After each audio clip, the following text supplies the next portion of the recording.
The movie begins with a young boy named Kai, rumored to have been raised by demons. Escaping the forest, he is discovered by Lord Asano, who decides to adopt him, believing Kai possesses great potential. Despite breaking the rules, Lord Asano allows Kai to live among the samurais. Kai and Mika, Lord Asano's daughter, grow close and eventually fall in love in secret. As time passes, Kai matures into an incredibly skilled individual who accompanies his lord on hunts. He advises Oishi, Lord Asano's trusted confidant, to set a trap for their prey after noticing something amiss, but Oishi disregards his advice due to Kai's low status. Suddenly, a massive beast attacks the group, knocking Lord Asano to the ground. Oishi orders everyone to slay the monster. The creature wreaks havoc, destroying everything in its path as the hunters pursue it. They attempt to subdue the beast with arrows and encircle it, but to no avail, as the monster violently hurls the samurais from their horses. The creature tries to escape into the forest, but Yasuno, a samurai, and Kai follow close behind. Yasuno attacks the beast with his sword, but is thrown from his horse.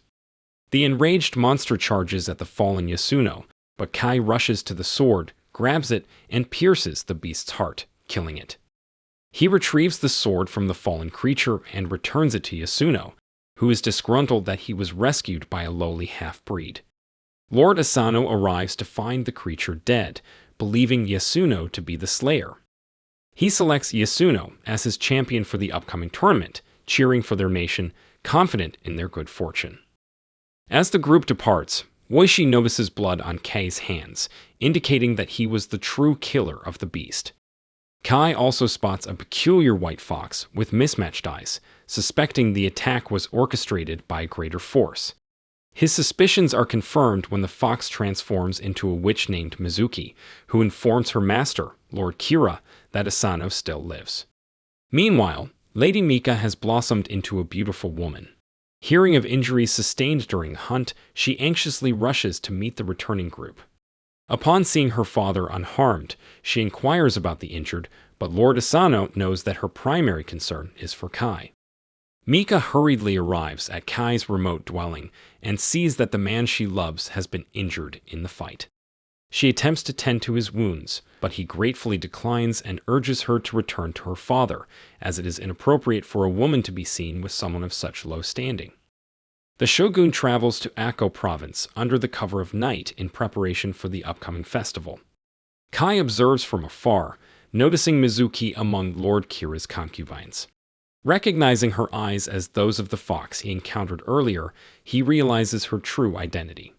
He rushes to Oishi's residence to warn the samurai of the witch's threat to their lord's life. However, Oishi disregards Kai's warning, skeptical of someone raised by demons. The following day, Lord Kira arrives in the kingdom and compliments the beauty of the province while greeting Asano. Their interaction becomes tense as Kira rudely flirts with Lady Mika. They proceed to sit together and watch the tournament, with Kira introducing his enormous fighter. The crowd marvels at the size of the combatant as he approaches the stadium. Simultaneously, Yasuno encounters the witch in her animal form and falls under her spell. Kai reaches Yasuno and realizes he can no longer compete. To prevent his lord from facing trouble, Kai dons samurai armor, concealing his identity, and takes Yasuno's place in the tournament. Both fighters bow to the lords, draw their swords, and prepare for battle. The colossal samurai unleashes a torrent of slashes upon Kai, knocking him back with tremendous force. Despite this, Kai manages to land several blows on his opponent. Ultimately, the giant's armor shatters Kai's katana, causing him to be flung out of the ring, lose his helmet, and reveal his true identity. The shogun halts the fight and approaches the ring, realizing that Kai is a half-breed and not a legitimate samurai. He orders Kai's execution, but Mika intervenes to shield her lover, while Lord Asano pleads for the shogun to spare Kai's life. Furious, the shogun storms off, and the Eiko samurais strip Kai of his armor, brutally beating him until he loses consciousness for dishonoring their lord. Witnessing Asano's emotional turmoil, Mizuki fashions a spider from Kira's blood. She stealthily enters the elder's chambers at night and administers the creature's venom, causing him to hallucinate that Kira is assaulting his daughter. In a frenzy, Asano bursts into Kira's room and stabs him with a sword. The commotion awakens everyone, and they scramble to prevent Asano from killing the Lord. Asano assaulted a guest within his own palace, so the Shogun sentences him to death. However, he permits Asano to retain his honor by committing seppuku as his family watches and weeps. Following Asano's demise, the Shogun informs Mika that she will wed Kira to cease hostilities between her family and Kira's, granting her a year to grieve her father's passing. The Shogun also forbids Oishi and his men from seeking revenge on Kira, declaring them masterless Ronin, leaving their fate in the hands of the Lord. Kira banishes the samurais from Akko province and takes Kai as a hostage and slave, with Mika watching helplessly. He then imprisons Oishi in a cell to deter his thirst for vengeance. A year later, Kira's men release Oishi from the underground prison, tossing him onto the streets, where his wife and son provide him shelter. He learns that everyone in the province has departed and that Kai has been sold into slavery. Oishi instructs his son to prepare the horses, and they ride tirelessly to the Dutch islands. Entering the fighting arena, Oishi witnesses Kai battling a monstrous foe intent on killing him. Kai swiftly gains the upper hand, slicing the creature's stomach and decapitating it to claim victory. When Oishi approaches Kai, he is immediately attacked, as Kai mistakenly believes Oishi killed Asano. Their skirmish continues until Oishi reveals that Mika is being held captive. They join forces to combat the slave masters, and after setting the area ablaze, they escape together. Oishi informs Kai that Mika will be forcibly married to Kira in a week, and he intends to rally the Ronin to rescue Mika and avenge their master's death. They travel to a hidden location where Oishi's former comrades have assembled. Oishi shares his plan to assassinate the individual responsible for their lord's death when Kira departs the castle to seek his ancestors' blessings for his upcoming nuptials. He instructs a samurai to determine Kira's departure time, enabling them to plan the assassination. Meanwhile, Oishi and the others search for weapons. Upon reaching a nearby town, they discover Kira's men guarding it heavily, preventing them from purchasing swords. At night, Kai informs Oishi of an alternative means to obtain weapons, requiring them to venture into the Sea of Trees inhabited by Tengu demons. With no other options, the Ronin journey to the Tengu forest, where Kai leads them to a large Buddha statue. He instructs everyone except Oishi to wait outside while they meet the demons. Entering the cave, Kai warns Oishi not to draw his sword, regardless of the circumstances. He tells Oishi to wait in the presence of numerous monks prostrating before the Buddha statue. Kai enters a smaller cave where a blade is positioned at the room's center, and another demon approaches him in greeting. The creature inquires why Kai is assisting the men outside, given their prior mistreatment of him. Kai responds that they are honorable men with a noble objective. The demon persistently attempts to dampen Kai's spirits by claiming the world offers him nothing and that he'll never be with Mika in this lifetime. Kai gracefully accepts this and vows to find Mika in his next life. Observing Kai's determination, the demon challenges him to take the sword if he can. Both employ their magic to fly towards the blade, but Kai secures the katana first, triumphing in the skirmish. Simultaneously, Oishi turns to find his men have disobeyed his orders and entered the temple. Yasuno draws his sword upon seeing the demons on the ground. The creatures assail the samurais with their magic, making them impossible to hit and kill them one by one. Oishi yearns to unsheath his sword but remembers Kai's earlier warning and restrains himself until all the samurai are dead. As it transpires, Oishi had been hallucinating the entire ordeal as part of the Tengu's test. Numerous katanas appear, signifying his victory in the Battle of Will. After procuring their new weapons, they exit the forest and head to the farmhouse where the Ronin are hiding. One of Oishi's samurais discovers that Kira is visiting the shrines that night and informs Oishi. This prompts Oishi to assemble his men for the assassination. They stealthily approach the hay-filled area and spot their target's shadowy form near a shrine, guarded by only 2 men. As the figure turns, the samurai are stunned to see it as the witch. The witch assaults them with fire, igniting the area and trapping them in flames. The men are taken aback and are killed one by arrows.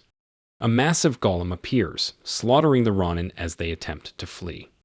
Returning to the farmhouse defeated, Oishi despairs, unsure of what to do next, while Kei tries to reassure him that all is not lost. They still possess weapons and the element of surprise. The next morning, Kai spots a group of wedding performers heading towards Kira's castle and recognizes an opportunity. They intercept the actors, confiscate their costumes, and plan to conceal their identities to get closer to their target. At night, with Kira's guards asleep, the samurai sneak into the fortress undetected. Lord Kira brings Lady Mika forth, intending to marry her and seize control of Akko. They sit before the stage and begin to enjoy the show, as the samurais perform for the audience to divert the soldiers' attention from them. The Ronin seize this opportunity to gather their weapons and infiltrate the area, where they ambush and eliminate the guards without detection. Oishi continues performing on stage, inching closer to the Lord. He brandishes a concealed blade and lunges for the kill, but a guard's arrow halts his advance, causing panic among the onlookers as they realize the assassin's presence. As Kira flees, Mika takes refuge within the castle from the hail of arrows, while the Ronin engage the soldiers. The colossal golem charges at the men, but the samurais have prepared a trap that detonates, shattering the golem into fragments. Kai and Oishi pursue Kira, cutting down numerous soldiers attempting to impede their progress. Mika escapes her captor and runs in the opposite direction, while Kira abandons everything in a bid to save his own life. Having dispatched the guards, Oishi rushes towards the Lord, while Kai sets off to rescue the princess. Mika emerges from the building into the courtyard, where she finally reunites with her lover. They run to each other and embrace, but the reunion is interrupted when a ghostly kimono appears before them, transforming into the witch intent on killing them both. The woman approaches the couple and begins to change once more, revealing her true form, a massive dragon that hovers in the air. The creature fiercely attacks Kai, but he successfully defends himself and retaliates, driving the monster to temporarily retreat. Kai instructs Mika to hide behind the walls while he readies himself for a life-or-death battle with the dragon. Concurrently, Oishi locates Kira in the adjacent room and assails him through the walls. Entering the room, he continues to strike the enemy, flooring Kira as he desperately tries to defend himself. Kira collides with Oishi, sending both crashing through the walls. Oishi hurls the Lord to the ground and repeatedly kicks him in a rage until he is immobilized. He then seizes him from behind and pierces Kira's heart with the same sword his Lord used for his own demise. With one swing, Oishi decapitates the man and displays the severed head outdoors, signaling their victory to his comrades. Witnessing Kira's death, the soldiers surrender. The Ronin gaze upon their leader, recognizing that they have finally restored their lord's honor. Kai repeatedly strikes the dragon in the face, enraging it enough to hurl concrete pillars at him. The creature then summons a torrent of flames and directs it towards Kai, but the warrior slices through the fire with his sword, rendering the dragon's magic futile. Kai relentlessly assaults the monster, cornering it and attempting to impale it. However, the dragon seizes the man's katana and flings him away from the weapon. The beast then shifts its focus to Mika, roaring ferociously at her. However, Kai employs the Tengu's magic to retrieve his sword from the ground and charges at the dragon. He leaps and pierces the creature's head, causing it to collapse to the floor, writhing in agony. The monster subsequently reverts to Mizuki's form, who draws her final breath and perishes. As the Ronin exit the castle, the opposing soldiers bow before them, laying down their weapons. The samurai return to Akko and ultimately honor their lord by placing the dagger that killed Kira on his grave. The shogun learns of Kira's demise and sentences all the Ronin to death. Nevertheless, he allows them to reclaim their honor through seppuku, akin to their lord, as they demonstrated honor in avenging their master while adhering to the way of Bushido.